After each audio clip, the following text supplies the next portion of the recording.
silicone tubing mod on low, on high.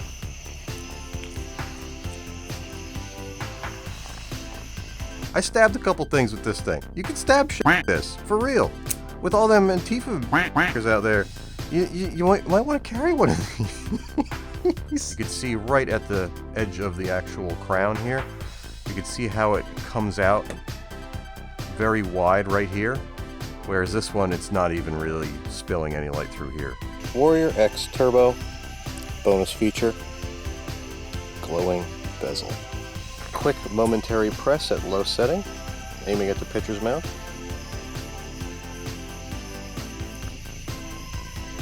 The first cone is the pitcher's mound, the second cone is second base, 310 sign. Gentlemen, ladies, and anyone in between, I welcome you all, and you guys have nobody but yourselves to thank for why we're talking about flashlights again. Last time we brought up flashlights, you guys bought thousands and thousands of dollars worth of them, and I made lots of money. So every time you buy something from them, I get 10%. I like money. And you guys know that anytime a company offers to send me product, I generally say no or ignore them. And I'm not always a guaranteed thing, as you guys found out about in the most recent Daiwa video that's got, you know, a lot of views. And yeah. So, Olight, because of the sales volume generated of the last video, offered to send me more of their product. Last go around, we talked about the Seeker 2 Pro and the i5T EOS, which, I'll be honest, I haven't even used it since. I don't really have a need for small single AAA. I thought I did, but I like nice things. This is a monster. This thing is a freaking lightsaber, and it saved my ass. Well, it didn't save my ass. I don't think I was in danger, but I was incredibly uncomfortable 100 miles offshore for 40 hours. It was foggy for the entire time out there. I had bibs, but it was the hottest day of the year, so we didn't think we were going to need any cold weather gear. So in the overnight, 1 o'clock, 2 o'clock, the temperatures dropped, the wind picked up. I was freezing my nuts off. Everybody on the boat was freezing their nuts off. And here I am in my bibs, acting like I got a straight jacket on, trying to keep warm, at the same time staring at the radar screen because you don't know what boats are around 100 miles offshore in the fog where you can only see an eighth of a mile. And yeah, I turned to this thing, which proved to be a whole freaking body warmer.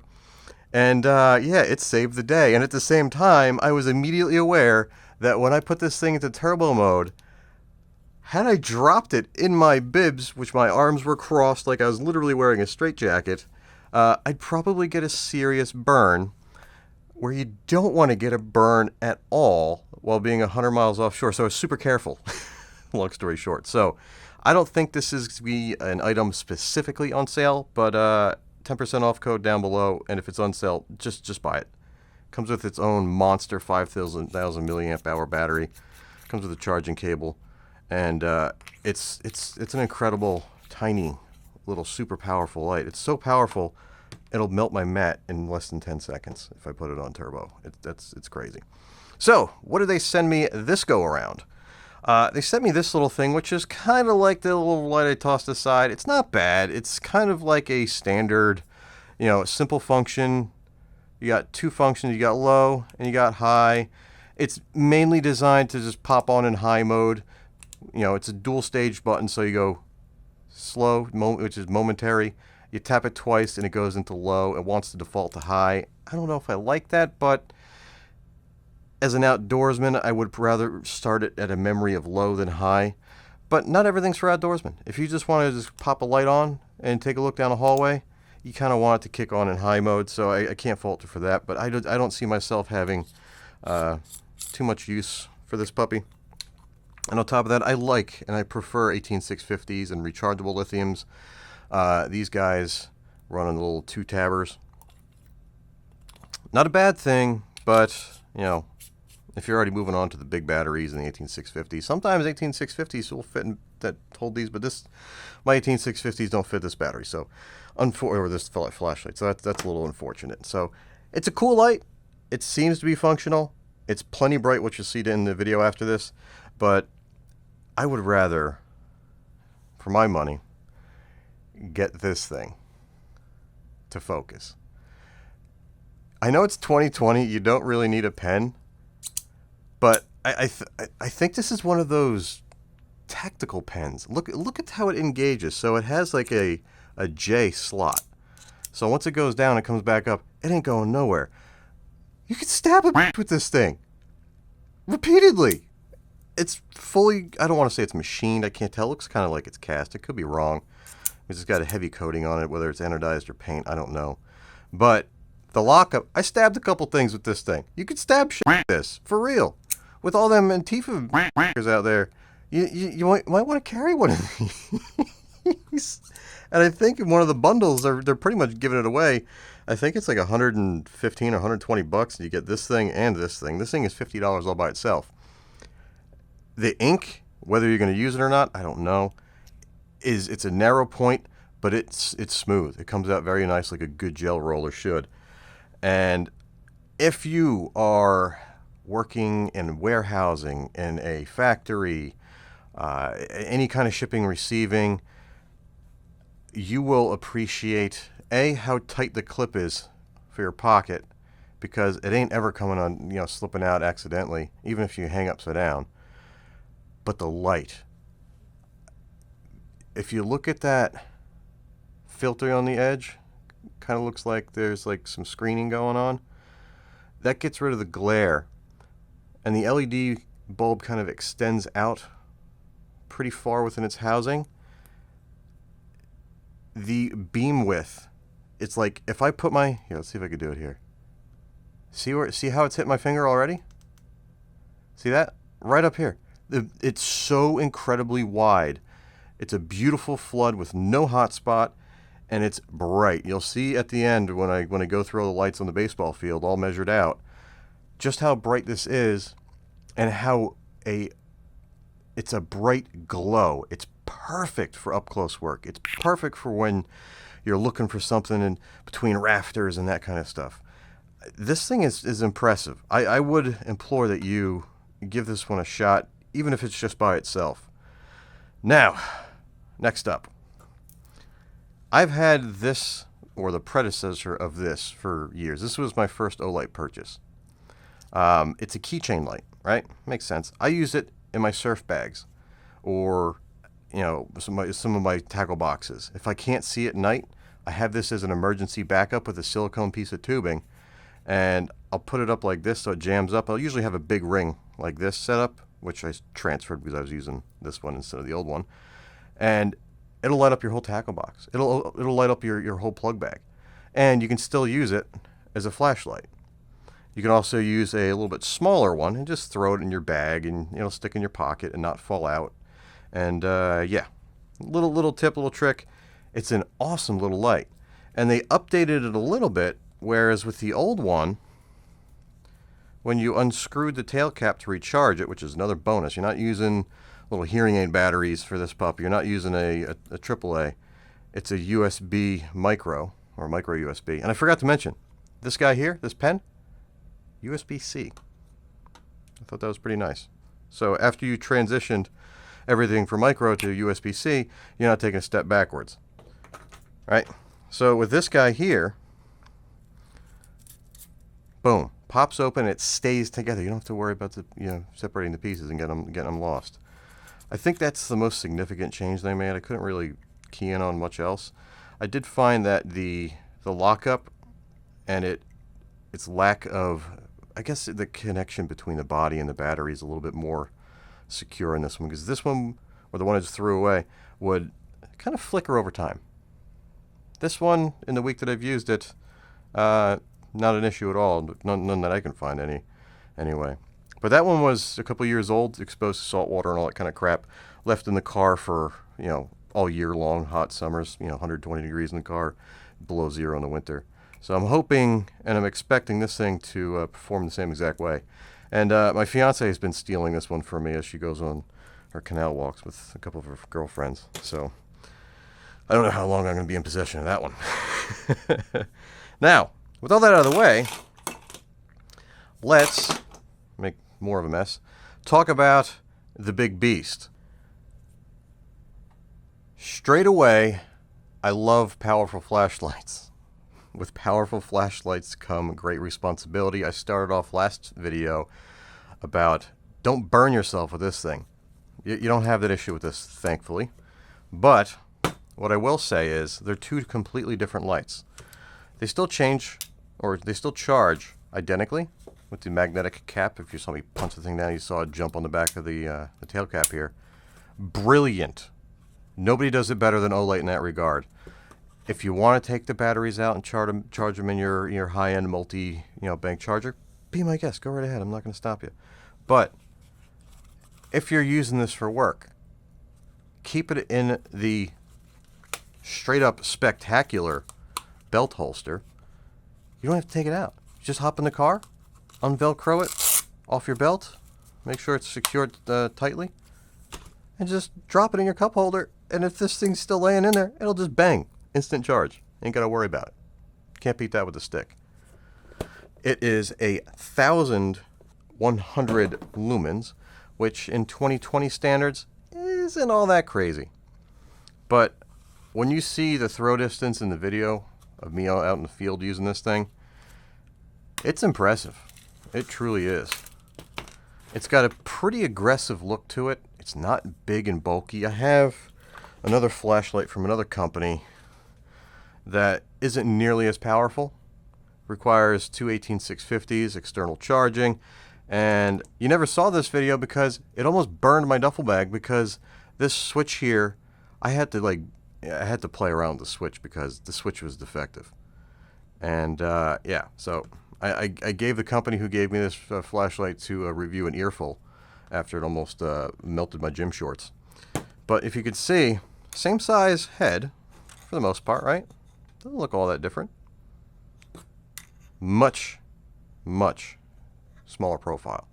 This is like a 1990s mag light.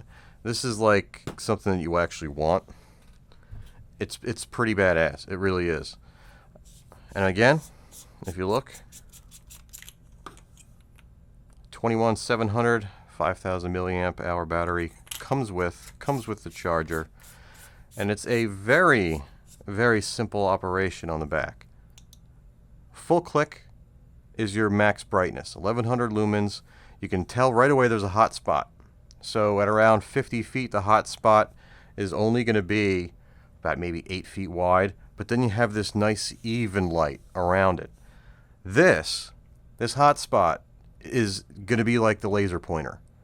At 500 yards out, at least I was only able to measure 980 feet because there was, there's a stuff in the way. I didn't have an open field like long enough that I can actually measure and all that kind of fun stuff. But 960 something feet, this thing was lighting it up like it was 50 yards away. I was like, okay, this thing's got some nuts.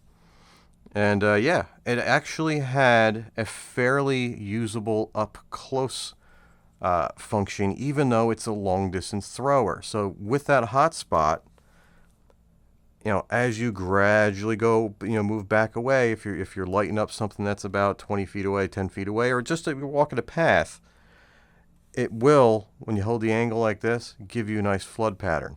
You know what? I don't want to say it's a flood pattern because you have this thing here, which is a true flood. You could see right at the edge of the actual crown here. You can see how it comes out very wide right here. Whereas this one, it's not even really spilling any light through here.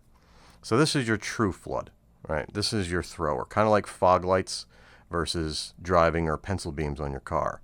This is for lighting up a whole wide area.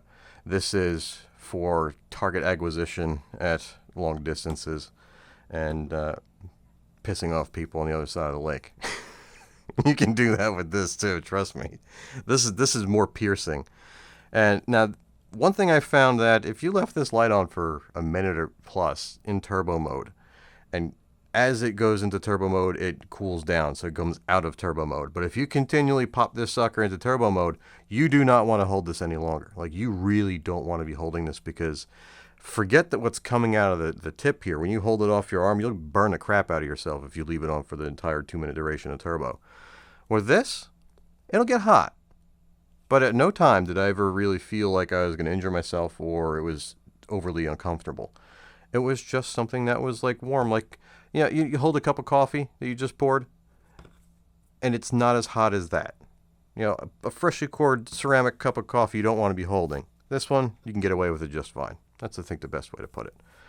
So, before we get into in the wild footage, what do you guys prefer? I prefer flood.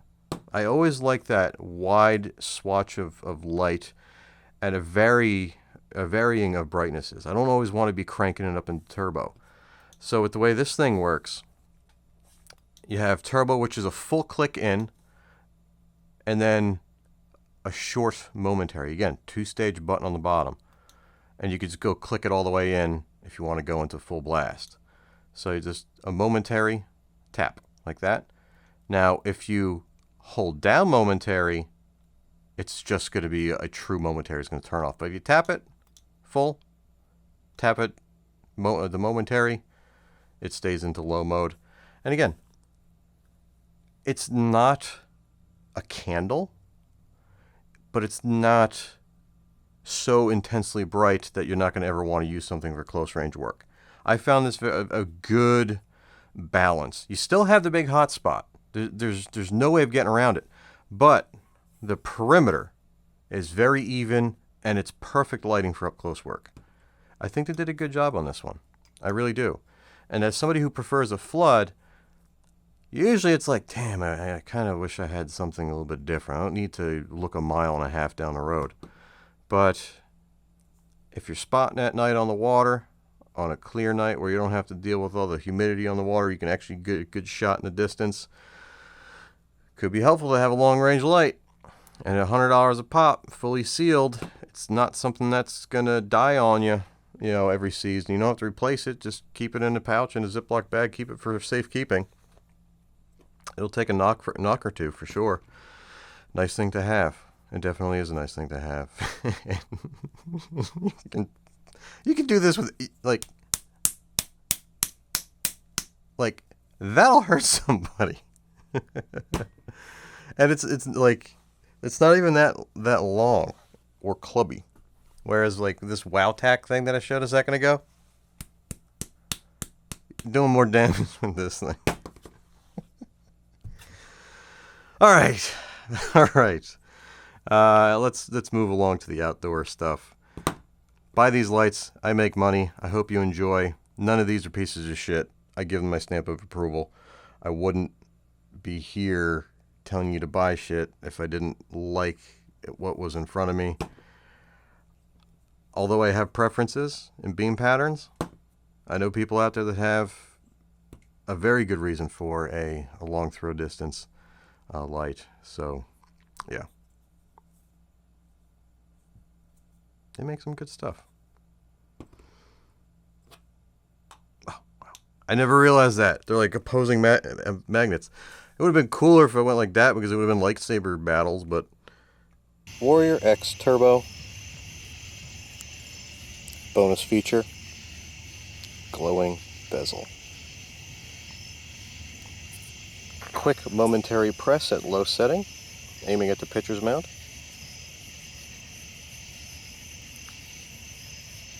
The first cone is the pitcher's mound, the second cone is second base, 310 sign, center field.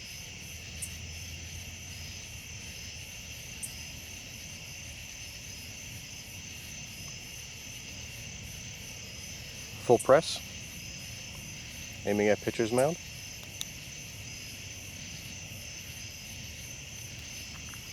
First base. Right field 285. Right field light post. Scoreboard. Building beyond right field. Clearly visible. Light post. Trees in the background. Well beyond. Pitcher's mound. Second base. 310. Light post. Trees at the road. M1T Raider Plus, full click, aimed at the pitcher's mound and second base. Much wider beam pattern. First base. 285 sign.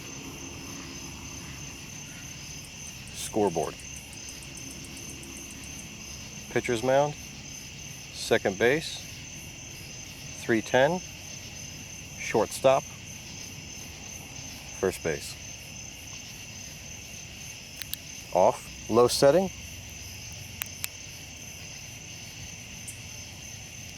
Pitcher's mound. First base. Home plate.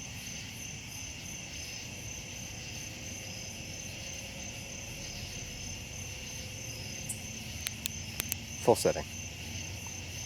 Open 2.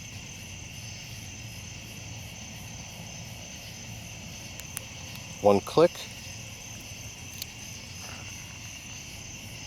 Medium glow.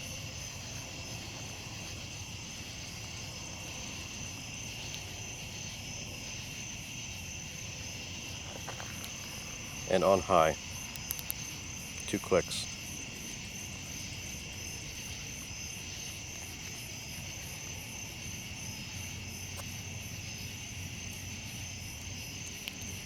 Extremely wide range.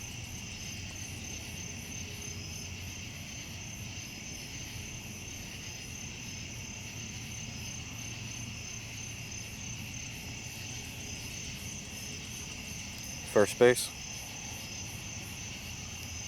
Pitcher's mound. Very even flood. No glare at all. Beautiful beam pattern. IR2 EOS.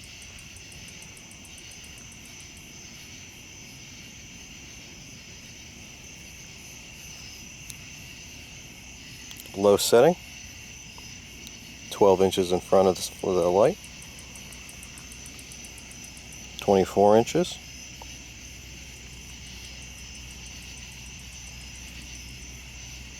About 6 feet.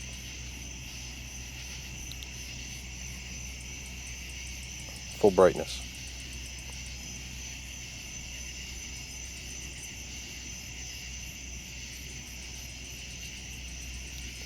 Pitcher's mound. First base. Visible in a faint glow.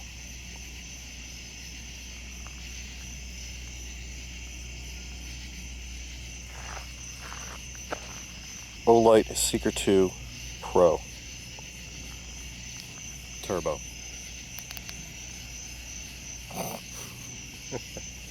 First base. Incredibly wide beam pattern. Lights up the whole baseball field. Very good throw. You can see the scoreboard out in the distance.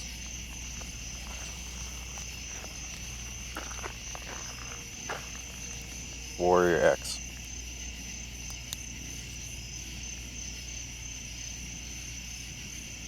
Seeker 2 Pro. Warrior X. Seeker 2 Pro. Warrior X. Warrior X. Low setting.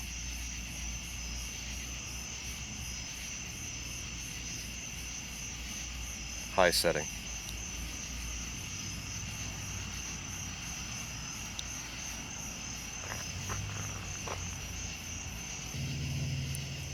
Silicone tubing mod.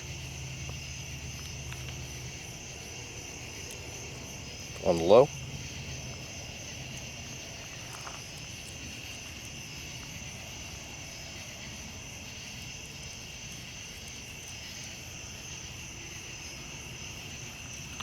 And high.